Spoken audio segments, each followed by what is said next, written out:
Rappelez-vous, Facebook, contrairement à ces images de liesse, avait totalement manqué son introduction en bourse sur le Nasdaq en mai 2012. Problème technique et chute du cours. En 3 mois, l'action Facebook avait perdu plus de la moitié de son niveau d'introduction. En moins de 2 ans, l'échec boursier va pourtant se muer en plébiscite de la part du marché pour Facebook, grâce à la progression de ses résultats aussi rapides que géométriques. L'année 2013 a apporté près de 8 milliards de dollars de revenus au réseau social pour un bénéfice net de 1,5 milliard.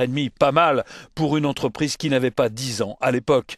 La cerise sur le gâteau, c'est la progression de la valorisation boursière de Facebook à 156 milliards de dollars il y a quelques jours. Oui, les opérateurs ont bien récompensé les résultats de Facebook.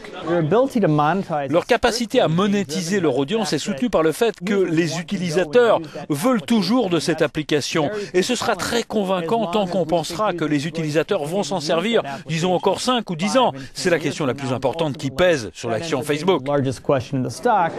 Monétiser son audience sur les supports mobiles, c'est ce que Facebook a réussi à faire au 4e trimestre l'an dernier en affichant dans le mobile 53% de ses recettes publicitaires totales, soit 1,2 milliard d'euros. Mais tout n'est pas bleu dans le ciel de Facebook. Selon certaines études récentes, le réseau social souffrirait d'une certaine désaffection des adolescents qui le considèrent comme moins branché que ses nouveaux rivaux.